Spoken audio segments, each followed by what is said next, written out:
महात्माओं की नगरी है। बाबा तारा यहाँ संत हुए, बाबा शिवराम जी हुए, बाबा बिहारी जी हुए। तो बाबा बिहारी जी के जो घर है ये जहाँ हम खड़े हैं, इसको लेकर इसके पीछे की क्या कहानी है और उनके अध्यात्म की तरफ आने की क्या कहानी है? दरअसल में सिरसा शहर की स्थापना ही अध्यात्मता के कारण हुई है।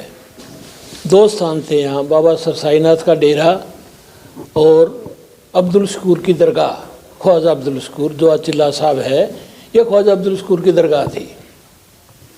6 महीने उनका उर्स चलता था, 6 महीने बाबा सरसाईनाथ के आयोजन चलते थे। अंग्रेज़ अधिकारी था एक, जिसने इलाहाबाद बसाया। एलन ने इलाहाबाद के बाद उस अधिकारी को राय दी भी क्यों नहीं एक शहर बसा दिया जाए। तो सिरसा शहर की स्थापना ही धार्मिकता के कारण हुई है। बाज़ार हैं, उन लोगों को अलाट हुए थे, रोड़ी वालों को रोड़ी बाज़ार, इसार वालों को इसारिया बाज़ार, नूर वालों को नूरिया बाज़ार, भादरा वालों को भादरा बाज़ार। ये जयपुर के नक्शे पे बसा हुआ है। इसके 4 दरवाजे हैं, 8 गेट हैं, 34 गलिये हैं। इस डिज़ाइन से बसा हुआ है सिरसा से। तो सिरसा शहर की स्थापना ही आध्यात्मिकता के कारण हुई है। अब्दुल शकूर की दरगाह में इसको छोटा मक्का कहते थे। 2 थे ये, ख्वाजा अब्दुल शकूर, मोइनुद्दीन चिश्ती। मोइनुद्दीन अजमेर चले गए, अब्दुल शकूर यहाँ रह गए। नानक देव जी ने चिल्ला भी यहीं किया था। 40 दिन अब्दुल शकूर ने उनको 40 दिन अपने पास रखा। मक्का जाने से पहले नानक देव जी यहाँ रुके, मक्के के नियम पूछे, कैसे व्यवहार करूँ मक्के में, कैसे रहूँ, खान पान सारा। अब्दुल शकूर जी को एक तरह से नानक देव जी अपना मार्गदर्शक मानते थे। जब तक बाबा बघेल सिंह रहे चिल्ला साहब में, ख्वाजा अब्दुल शकूर की बाकायदा उसी तरह से उनकी चद्दर, दीपक। सिरसा शहर ये संत महात्माओं का स्थान है, ये गृहस्थियों का था नहीं। मैंने बताया ना आपको, अब्दुल शकूर जी के उर्स और सरसाईनाथ जी के कार्यक्रम। आपने सुना होगा भी अब्दुल शकूर जी शेर पे गए सरसाईनाथ जी के पास, तो उन्होंने कहा भी तेरे शेर को कहाँ बांधूँ, तो उसने कहा छोड़ दे गायों में। अब्दुल शकूर जी के शेर को सरसाईनाथ जी गाँव में छुड़वा लिया और दीवार पे बैठ के सरसाईनाथ जी ने उनकी अगवानी की। अब्दुल शकूर जी गए तो कभी अब्दुल शकूर आ रहा है तो सरसाईनाथ जी ने दीवार को ही चला दिया, चल भी अगवानी कर। फिर शेर पे बैठ के गए तो उन्होंने कहा गायों में छोड़ दे। सुबह करने लगा, कौन सा है मेरा, पहले पहचान ले तुम, तेरा शेर कौन सा है।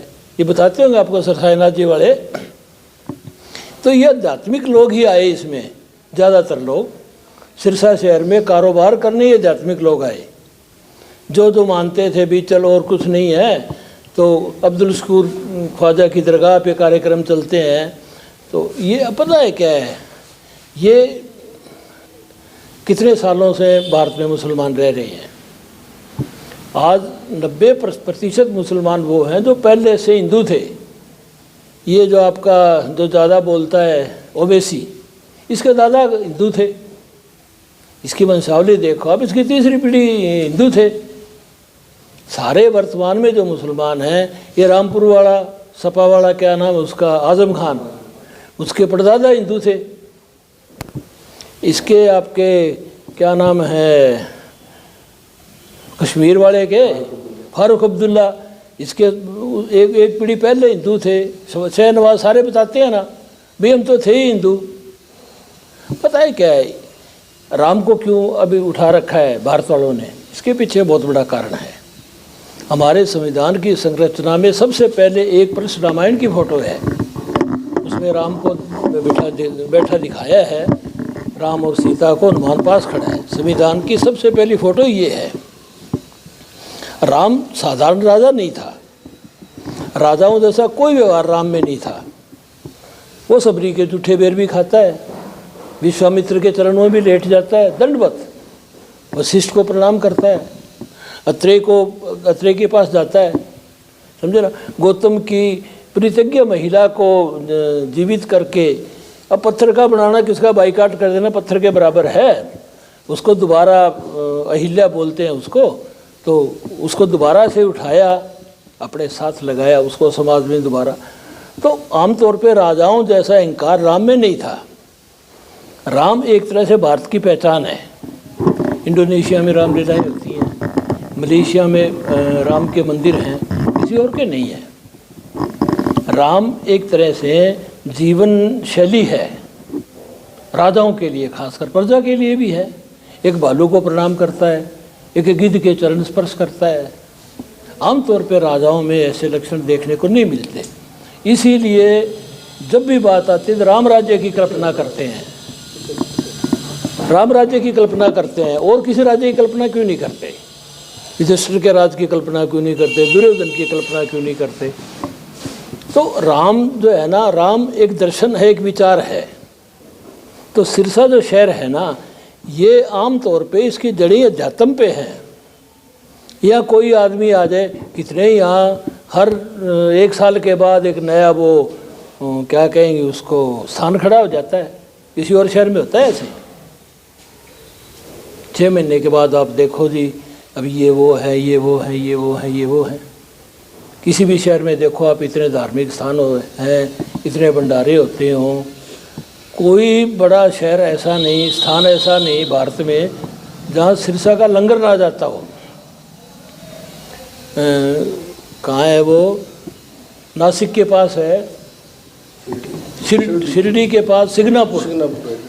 साल में 2 बार लंगर जाता है। ग्वालियर लंगर जाता है, अमरनाथ जाता ही जाता है।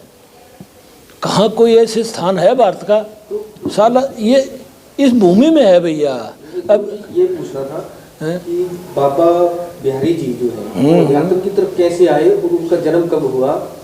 जन्म तो 1800 कितने में, 26 में है क्या? हैं? हाँ, 1896 में जन्म हुआ। यही जन्म हुआ इसी शहर में, इसी स्थान पे। इनके पिताजी का नाम मगरमल था, माताजी का नाम अक्की, पत्नी का नाम जमुना देवी। एक पाकपटन से बेदी साहब आते थे, नानक देव जी के वंशज थे वो यहाँ नुक्कड़ पे ही एक छोटा स्थान था, वहाँ रुकते थे वो। बाबा बिहारी जी उनसे प्रभावित हुए और फिर श्री चंद्र जी की जो साधना की क्रियाएं थी वो अपनाई बाबा बिहारी जी ने। उसमें कोई पंथ का वो नहीं था, कोई गणवेश नहीं था उसका भी, ऐसे आपको चोला धारण करना पड़ेगा, ये चिन्ह रखना पड़ेगा। श्री चंद्र जी के आज भी जितने भी हैं ना, तो बेदी जी से प्रभावित होके साधना में आ गए। गली के नुक्कड़ पे थे, ये मकान था उनका, इस वजह से उनके प्रभाव में आके साधना में आ गए।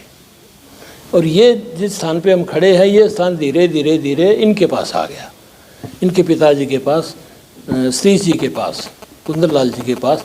अब बाकी मकान के बारे में ये बताएंगे। बता भी कर ये आपने मकान जो है कब खरीदा था? पिताजी के बेटे ये मकान पिताजी को सेल कर गए थे, तो पिताजी के पास मेरी बुआ जी और वो यहाँ रहने लग गई।